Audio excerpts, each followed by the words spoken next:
Lei 13.105, de 16 de março de 2015, parte geral, livro 1, das normas processuais civis, título único, das normas fundamentais e da aplicação das normas processuais, capítulo 1, das normas fundamentais do processo civil. O processo civil será ordenado, disciplinado e interpretado conforme os valores e as normas fundamentais estabelecidos na Constituição. O processo começa por iniciativa da parte e se desenvolve por impulso oficial, salvo as exceções previstas em lei. Não se excluirá da apreciação jurisdicional ameaça ou lesão a direito. É permitida a arbitragem na forma da lei. O Estado promoverá sempre que possível a solução consensual dos conflitos. A conciliação, a mediação e outros métodos de solução consensual de conflitos deverão ser estimulados por juízes, advogados, defensores públicos e membros do MP, inclusive no curso do processo. As partes têm o direito de obter em tempo razoável a solução integral do mérito, incluída a atividade satisfativa. Aquele que de qualquer forma participa do processo deve comportar-se de acordo com a boa-fé. Todos os sujeitos do processo devem cooperar entre si para que se obtenha em tempo razoável decisão de mérito justa e efetiva. É assegurada às partes paridade de tratamento em relação ao exercício de direitos, faculdades processuais, aos meios de defesa, aos ônus, aos deveres e a aplicação de sanções processuais, competindo ao juiz zelar pelo efetivo contraditório.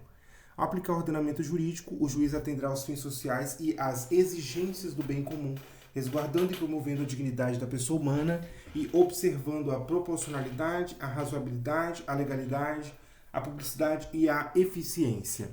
Não se proferirá decisão contra uma das partes sem que ela seja previamente ouvida. No entanto, não se aplica para o caso de tutela provisória de urgência para as decisões do 311, incisos 2 e 3 de tutela da evidência, que é quando as alegações de fato podem ser comprovadas apenas documentalmente e a tese firmada em julgamento de casos repetitivos ou em súmula vinculante, quando se trata de pedido repersecutório fundado em prova documental adequada do contrato de depósito, caso em que é decretada a ordem de entrega do objeto custodiado sob cominação de multa. São essas duas hipóteses em que o juiz pode decidir de forma liminar. E a decisão de ação monitória. O juiz não pode decidir em grau algum de jurisdição com base em fundamento a respeito do qual não se tenha dado às partes oportunidade de se manifestar, ainda que se trate de matéria sobre a qual deva decidir de ofício. Todos os julgamentos dos órgãos do Poder Judiciário são públicos e fundamentadas todas as decisões sob pena de nulidade. Nos casos de segredo de justiça, pode ser autorizada a presença somente das partes, seus advogados, defensores públicos ou do MP. Juízes e tribunais atenderão preferencialmente à ordem cronológica para a conclusão, ordem cronológica de conclusão para proferir sentença ou acórdão. A lista de processos aptos a julgamento deve estar permanentemente à disposição para consulta pública em cartório e na internet. Exclui-se desse rol sentenças proferidas em audiência homologatória de acordo ou de improcedência liminar do pedido.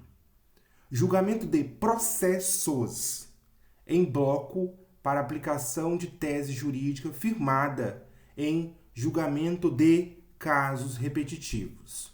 E julgamento de recursos repetitivos ou de incidente de resolução de demandas repetitivas. Decisões proferidas com base no 485-932. 485, o juiz não resolve o mérito quando, em defesa inicial, o processo fica parado por mais de um ano por negligência das partes, por não promover atos e diligências que lhe incumbir, o autor abandona a causa por mais de 30 dias. Quando se acolhe a alegação de existência de convenção de arbitragem ou quando o juízo arbitral reconhece sua competência. Homologação de desistência da ação. Verificação de ausência de pressupostos de constituição e desenvolvimento válido e regular do processo. Reconhecimento de existência de perempção, litispendência e coisa julgada. Verificação de ausência de legitimidade ou de interesse processual. Em caso de morte da parte, quando a ação é considerada intransmissível por disposição legal. 932. Incumbências do relator. Dirigir o processo, ordenar o processo também, inclusive em relação à produção de prova, bem como, quando for o caso, homologar autocomposições. Apreciar pedido de tutela provisória em recursos e em processos de competência originária do tribunal. Não conhecer de recursos inadmissíveis, prejudicados ou que não tenham sido impugnados de forma específica os fundamentos da decisão recorrida. Negar provimento a recurso em que é contrário à súmula do STF, do STJ, do próprio tribunal. Negar provimento a recurso em contrário a acórdão proferido pelo STF ou pelo STJ em julgamento de recursos repetitivos. Ou entendimento firmado em incidente de resolução de demandas repetitivas ou de assunção de competência. Depois de facultada a apresentação de contrarrazões, dá provimento a recurso se a decisão recorrida é contrária a... Aqui é a decisão que é contrária. A súmula do STF, do STJ, do próprio tribunal, acordo proferido pelo STF ou do STJ de julgamento de recursos repetitivos, entendimento firmado em incidente de resolução de demandas repetitivas de assunção de competência. Decidiu um incidente de desconsideração da personalidade jurídica quando foi instaurado originariamente perante o tribunal, determinar a intimação do MP, quando for o caso, exercer suas atribuições estabelecidas no regimento interno. Antes de considerar inadmissível o recurso, o relator considerar 5 dias para que o recorrente sane o vício ou complemente com mais documentos exigíveis. Isso as incumbências do relator, tanto no 485 quanto no 932, não abarca, porque aí vai tomar decisão sem ouvir a parte contrária. Na verdade, não é isso, não. Essa aqui não vai para fila de processos conclusos. Inclusive, também, continuando nesse mesmo rol, não vão para a fila de processos conclusos, julgamento de embargos de declaração, julgamento de agravo interno, preferências legais e metas estabelecidas pelo CNJ, processos criminais dos órgãos judicionais que tenham competência para tal, causa que exija urgência no julgamento, aí vai reconhecer numa decisão fundamentada. Após a elaboração dessa lista, vai respeitar a ordem cronológica das conclusões e também de preferências legais. Após a inclusão do processo na lista de processos aptos para julgamento, o requerimento formulado pela parte não vai alterar a ordem cronológica para a decisão, exceto quando implicar em reabertura da instrução ou convenção do julgamento em diligência. Decidido isso, o processo ele vai retornar à mesma posição em que estava anteriormente, na lista. Vai ocupar o primeiro lugar na lista de processos aptos para julgamento conforme o caso, processo que ele tem sua sentença ou acordo anulado quando há necessidade de realização de diligência ou de complementação da instrução, ou se enquadrar na hipótese do 640, inciso 2, que é quando o órgão que proferiu o acórdão recorrido na origem reexamina o processo de competência originária, a remessa necessária ou recurso anteriormente julgado, se o acórdão recorrido contraria orientação do Tribunal Superior. Capítulo 2. Aplicação de normas processuais. A jurisdição civil é regida pelas normas processuais brasileiras, ressalvadas disposições específicas previstas, na verdade, em tratados, convenções ou acordos internacionais de que o Brasil seja parte. A norma processual não retroage e é aplicável imediatamente aos processos em curso, respeitados os atos processuais praticados e as situações jurídicas consolidadas sob a vigência da norma revogada. Na ausência de normas que regulem processos eleitorais trabalhistas ou administrativos, as disposições deste Código lhes serão aplicadas supletiva e subsidiariamente. Livro 3, Função Jurisdicional, Título 1, Jurisdição e Ação. A jurisdição civil é exercida pelo juiz e pelos tribunais em todo o território nacional. Para possuir em juízo é necessário ter interesse e legitimidade. Ninguém pode pleitear direito alheio em nome próprio, salvo quando autorizado pelo ordenamento jurídico. Havendo substituição processual, o substituído pode intervir como na qualidade como assistente litisconsocial. O interesse do autor pode limitar-se à declaração da existência, da inexistência ou do modo de ser de uma relação jurídica, da autenticidade ou da falsidade de documento. É admissível a ação meramente declaratória ainda que tenha ocorrido a violação do direito. Título 2 dos limites da jurisdição nacional e da cooperação internacional. Capítulo 1 dos limites da jurisdição nacional. Compete à autoridade judiciária brasileira processar e julgar as ações em que o réu, qualquer que seja sua nacionalidade, estiver domiciliado no Brasil. Considera-se domiciliada no Brasil pessoa jurídica estrangeira que aqui tem agência, filial ou sucursal. No Brasil, tem que ser cumprida a obrigação. O fundamento seja fato ocorrido ou ato praticado no Brasil. Compete à autoridade judiciária brasileira processar e julgar as ações em que o réu, qualquer que seja sua nacionalidade, estiver domiciliado no Brasil. Para isso, considera-se domiciliada no Brasil a pessoa jurídica estrangeira que aqui tem agência, filial ou sucursal. No Brasil, tem que ser cumprida a obrigação. O fundamento seja fato ocorrido ou ato praticado no Brasil. Compete ainda à autoridade judiciária brasileira processar e julgar as ações de alimentos quando o credor tem domicílio ou residência no Brasil. Quando o réu mantém vínculos no Brasil, tais como posse ou propriedade de bens, recebimento de renda ou obtenção de benefícios econômicos. Quando decorrentes de relações de consumo e o consumidor tem domicílio ou residência no Brasil. E também processar e julgar as ações em que as partes expressa ou tacitamente se submeterem à jurisdição nacional. Agora, compete à autoridade judiciária brasileira, como exclusão de qualquer outra, conhecer de ações relativas a imóveis situados aqui no Brasil, em matéria de sucessão, aqui é com exclusão de qualquer outra, em matéria de sucessão hereditária, proceder à confirmação de testamento particular, ao inventário, partilha de bens situados aqui no Brasil, ainda que o autor da herança seja de nacionalidade estrangeira ou tenha domicílio fora do território nacional. Compete à autoridade judiciária brasileira, com exclusão de qualquer outra, conhecer de ações relativas a imóveis situados no Brasil, em matéria de sucessão hereditária, proceder à confirmação de testamento particular, ao inventário, partilha de bens situados no Brasil, mesmo que o autor da herança seja de nacionalidade estrangeira ou tenha domicílio fora do território nacional. Em divórcio, separação judicial ou dissolução de união estável, proceder à partilha de bens situados no Brasil, ainda que o titular seja de nacionalidade estrangeira ou tenha domicílio fora do território nacional. A ação proposta perante tribunal estrangeiro não induz dispendência e nem obsta a que a autoridade judiciária brasileira conheça da mesma causa e das que lhe são conexas, ressalvadas as disposições em contrário em acordos internacionais e acordos bilaterais em vigor no Brasil.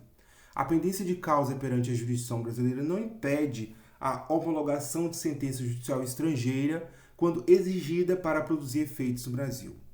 Não compete à autoridade judiciária brasileira o processamento e julgamento da ação quando há cláusula de eleição de foro exclusivo estrangeiro em contrato internacional arguida pelo réu na contestação. Não se aplica o disposto no caput às hipóteses de competência internacional exclusiva prevista neste título. Aplica-se a hipótese do caput do 63 para 1º a 4º. Aplica-se, né?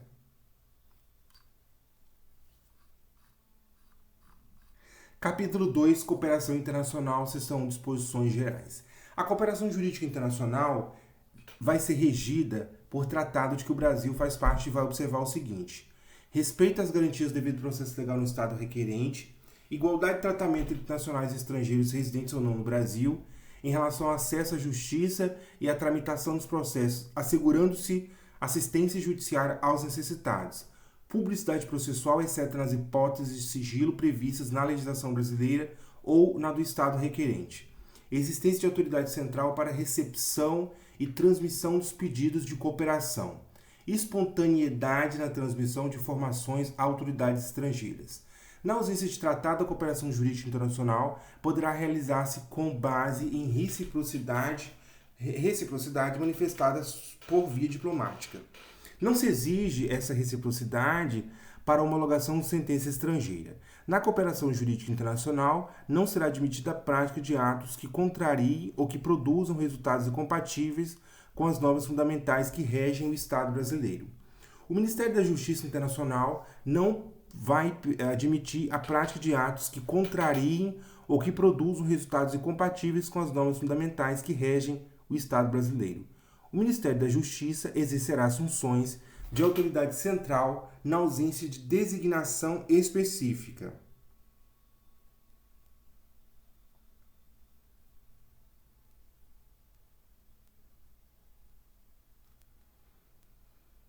A cooperação jurídica internacional tem por objeto citação, intimação, notificação judicial e extrajudicial, colheita de provas, obtenção de informações, homologação e cumprimento de decisão, concessão de medida judicial de urgência, assistência jurídica internacional, qualquer outra medida judicial ou extrajudicial não proibida pela lei brasileira. Seção 2, auxílio direto. Cabe auxílio direto quando a medida não decorrer diretamente de decisão de autoridade judicial estrangeira a ser submetida a juízo de deliberação no Brasil. A solicitação de auxílio direto será encaminhada pelo órgão estrangeiro interessado à autoridade central, cabendo ao Estado requerente assegurar a autenticidade e a clareza do pedido. Além dos casos previstos em tratados que o Brasil faz parte, o auxílio direto terá os seguintes objetos: obtenção e prestação de informações sobre ordenamento jurídico e sobre processos administrativos ou judicionais findos ou em curso, colheita de provas, salvo se a medida for adotada em processo ou em curso no estrangeiro de competência exclusiva de autoridade judiciária brasileira, qualquer outra medida judicial ou extrajudicial não proibida pela lei brasileira. A autoridade central brasileira será comunicar-se-á diretamente com suas cogêneres, se necessário, com outros órgãos estrangeiros responsáveis pela tramitação e pela execução de pedidos de cooperação enviados e recebidos pelo Estado brasileiro, respeitadas disposições específicas constantes de tratado. No caso de auxílio direto para a prática de atos que, segundo a lei brasileira, não necessitem de prestação jurisdicional, a autoridade central adotará as providências necessárias para seu cumprimento. Recebido o pedido de auxílio direto passivo, a autoridade central encaminhará à AGU, que requererá em juízo a medida solicitada. O MP requererá em juízo a medida solicitada quando for autoridade central. Compete ao juiz federal, do lugar em que deva ser executada a medida, apreciar pedido de auxílio direto passivo que demande prestação de atividade jurisdicional. Carta rogatória. Seção 3. Carta rogatória. O procedimento da carta rogatória perante o STJ é de jurisdição contenciosa e deve assegurar às partes as garantias do devido processo legal. A defesa restringir-se-á a discussão do quanto ao atendimento dos requisitos para que o pronunciamento judicial estrangeiro produza efeitos no Brasil. Em qualquer hipótese, é vedada a revisão do mérito do pronunciamento judicial estrangeiro pela autoridade judiciária brasileira. Seção 4. Disposições comuns e seções anteriores. O pedido de cooperação jurídica internacional oriundo de autoridade brasileira competente será encaminhado à autoridade central para posterior envio ao Estado requerido para lhe dar andamento. O pedido de cooperação oriundo de autoridade brasileira competente e os documentos anexos que o instruem são encaminhados à autoridade central, acompanhados de tradução para a língua oficial do Estado requerido. O pedido passivo de cooperação jurídica internacional será recusado se configurar manifesta ofensa à ordem pública. A cooperação jurídica internacional para execução de decisão estrangeira será dada por meio de carta rogatória ou de ação de homologação de sentença estrangeira de acordo com o 960. Considera-se autêntico o documento que instruir pedido de cooperação jurídica internacional, inclusive tradução para a língua portuguesa, quando encaminhado ao Estado brasileiro por meio de autoridade central ou por via diplomática, dispensando-se a juramentação, autenticação ou qualquer procedimento de legalização. O disposto no caput não impede, quando necessária, a aplicação pelo Estado brasileiro do princípio da reciprocidade de tratamento. Título 3, Competência Interna, capítulo 1, Competência, seção 1, Disposições Gerais. As causas cíveis são processadas e decididas pelo juiz nos limites de sua competência, ressalvado às partes o direito de instituir juízo arbitral na forma da lei. Determina-se a competência no momento do registro ou da distribuição da petição inicial, sendo irrelevantes as modificações do estado de fato ou de direito ocorridas posteriormente, salvo quando suprimirem órgão judiciário ou alterarem a competência absoluta. Obedecidos os limites estabelecidos pela Constituição, a competência é determinada pelas normas previstas no CPC, legislação especial, normas de organização judiciária ou ainda naquilo que couber pelas constituições estaduais. Tramitando o processo perante outro juízo, os autos serão remetidos ao juízo federal competente se nele intervier a União, suas empresas públicas, entidades autárquicas e fundações ou Conselho de Fiscalização de Atividade Profissional, na qualidade de parte ou de terceiro interveniente, exceto nas ações de recuperação judicial, falência, insolvência civil, acidente de trabalho. Tudo isso aí é no estadual. Recuperação judicial, falência, insolvência civil, acidente de trabalho. Isso aqui é empresa. Recuperação judicial, falência, insolvência civil, acidente de trabalho. Tudo isso aqui é relacionado à empresa. Recuperação judicial, falência, insolvência civil, acidente de trabalho. Recuperação judicial, falência, insolvência civil, acidente de trabalho. Sujeitas à justiça eleitoral e justiça do trabalho. Recuperação judicial, falência, insolvência civil, acidente de trabalho. Os autos não serão remetidos se houver pedido cuja apreciação seja de competência do juízo perante o qual foi proposta a ação. Nessa hipótese, o juiz, ao não admitir a acumulação de pedidos em razão da incompetência para apreciar qualquer deles, não examinará o mérito daquele em que existe interesse da União, de suas entidades autárquicas ou de suas empresas públicas. O juízo federal restituirá os autos ao juízo estadual, sem suscitar conflito, se o ente federal cuja presença ensejou a remessa for excluído do processo. A ação fundada em direito pessoal e em direito real sobre bens móveis será proposta em regra no foro do domicílio do réu. Se ele tiver mais de um domicílio, será demandado no foro de qualquer deles. Se for incerto ou desconhecido, o domicílio do réu pode ser demandado onde for encontrado ou no foro do domicílio do autor. Quando o réu não tem domicílio ou residência aqui no Brasil, a ação vai ser proposta no foro do domicílio do autor. Se este também residir fora do Brasil, a ação pode ser proposta em qualquer foro. Havendo dois ou mais réus com diferentes domicílios, serão demandados no foro de qualquer deles à escolha do autor. A execução fiscal será proposta no foro do domicílio do réu ou de sua residência ou no lugar onde for encontrado. Para as ações fundadas em direito real sobre bens imóveis, é competente o foro de situação da coisa. O autor pode optar pelo foro de domicílio do réu ou pelo foro de eleição, se o litígio não recair sobre o direito de propriedade, vizinhança, servidão, divisão e demarcação de terras e denunciação de obra nova.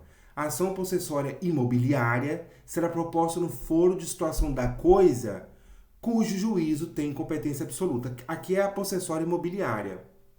Vai ser proposta no foro de situação da coisa, cujo juízo tem competência absoluta. O foro do domicílio do réu da herança no Brasil é o competente para o inventário, a partilha, a arrecadação, cumprimento de disposições de última vontade, impugnação ou anulação de partilha extrajudicial e para todas as ações em que o espólio for réu, ainda que o óbito tenha ocorrido no estrangeiro. Se o autor da herança não possuir domicílio certo, é competente o foro de situação dos bens imóveis, havendo bens imóveis em foros diferentes, qualquer deles. Se não houver bens imóveis, o foro do local de qualquer dos bens do espólio. A ação em que o ausente for réu será proposta no foro de seu último domicílio, também competente para arrecadação, inventário, partilha e cumprimento de disposições testamentárias.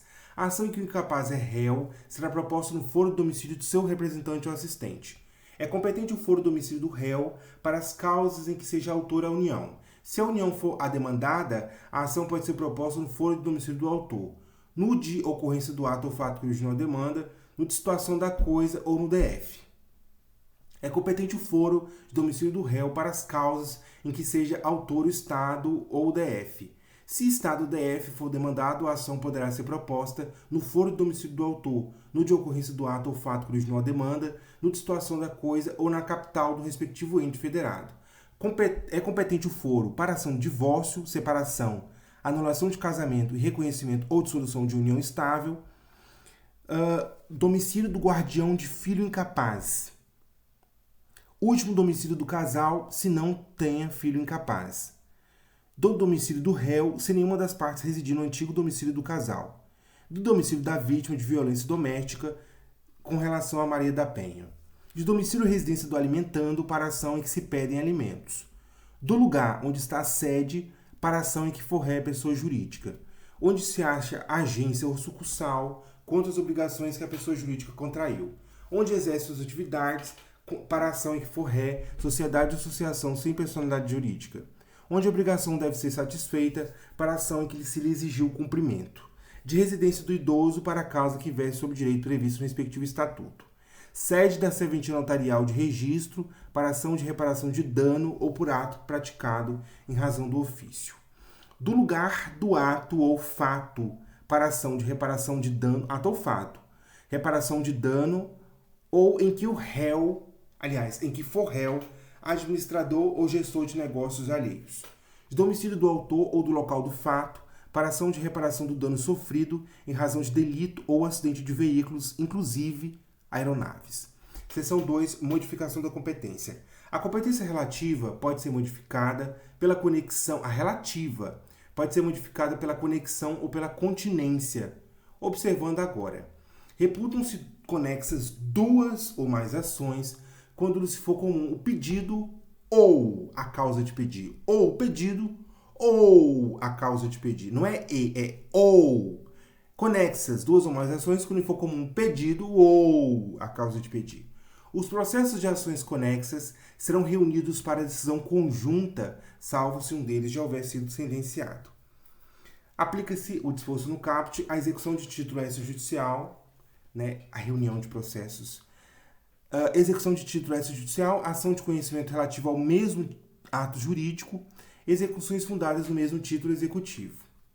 Serão reunidos para julgamento conjunto processos que possam gerar risco de prolação de decisões conflitantes ou contraditórias, caso decididos separadamente, mesmo que não haja conexão entre eles.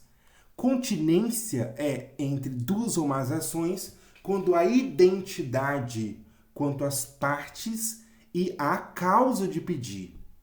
Mas o pedido de uma, por ser mais amplo, abrange das demais. Dá-se-á continência entre duas ou mais ações quando houver identidade quanto às partes e a causa de pedir.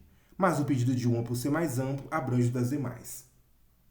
Quando houver continência e a ação continente tiver sido proposta anteriormente, no processo relativo à ação contida, será proferida sentença sem resolução de mérito. Caso contrário, as ações serão necessariamente reunidas. A reunião das ações propostas em separado será feita no juízo prevento, onde serão decididas simultaneamente. O registro ou a distribuição da petição inicial torna prevento o juízo.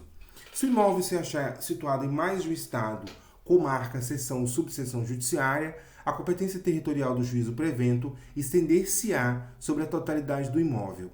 A ação acessória será proposta no juízo competente para a ação principal. A competência é determinada em razão da matéria, da pessoa ou da função, matéria, pessoa, função.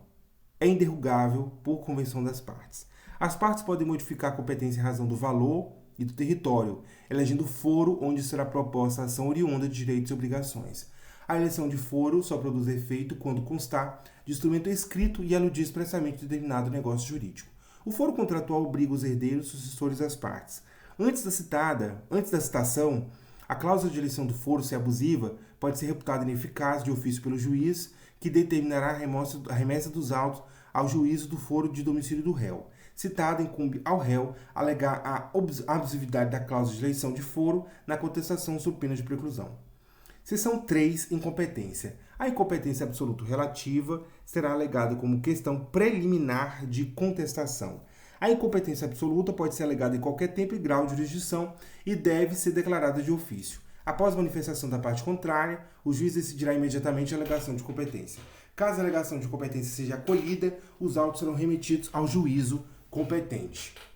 Salvo decisão judicial em sentido contrário, conservam-se os efeitos de decisão proferida pelo juízo incompetente até que outra seja proferida, se for o caso, pelo juízo competente. Prorroga-se a competência relativa se o réu não alegar a incompetência em preliminar de contestação. A incompetência relativa pode ser alegada pelo MP nas causas em que atuar.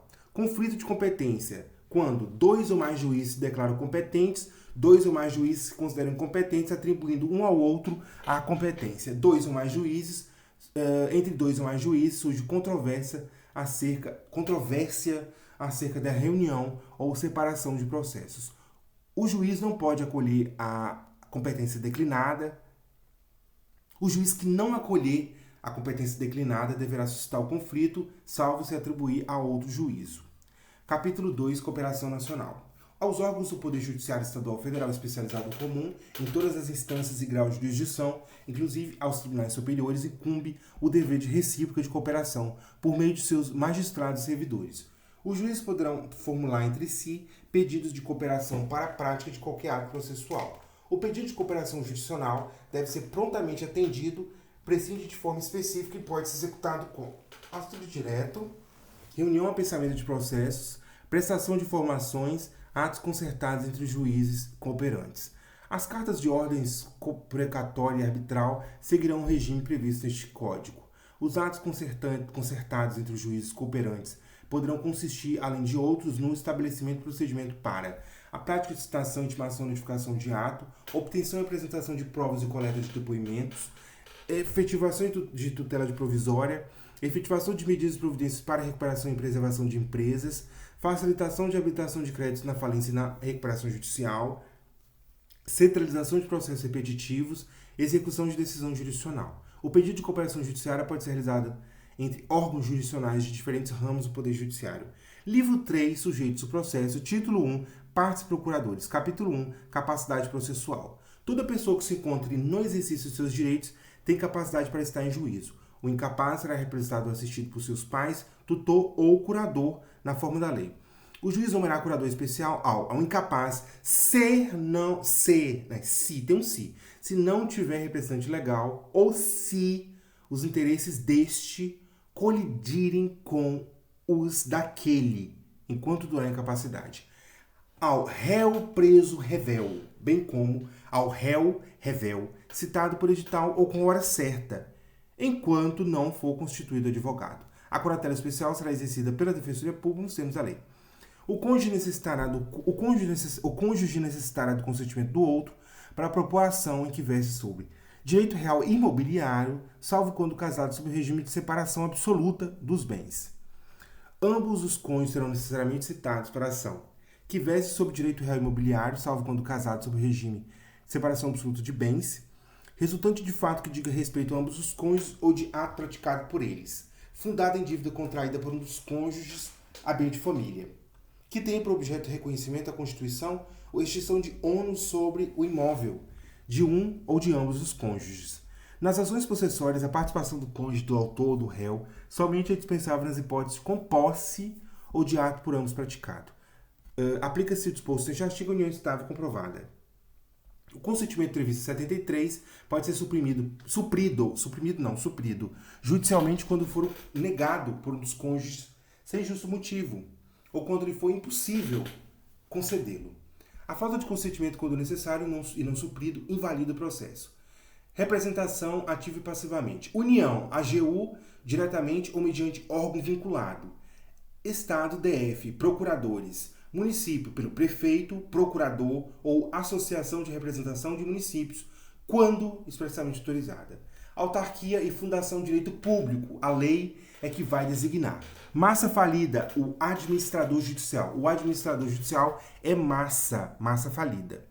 Herança jacente ou vacante, curador. O curador cura a herança jacente ou vacante. Espólio, inventaria, o espólio inventariante. Pessoa jurídica por quem os respectivos atos constitutivos designarem ou não havendo essa designação por seus diretores. Sociedade e associação irregular e outros entes organizados sem personalidade jurídica pela pessoa a quem cabe a administração de seus bens. Pessoa jurídica estrangeira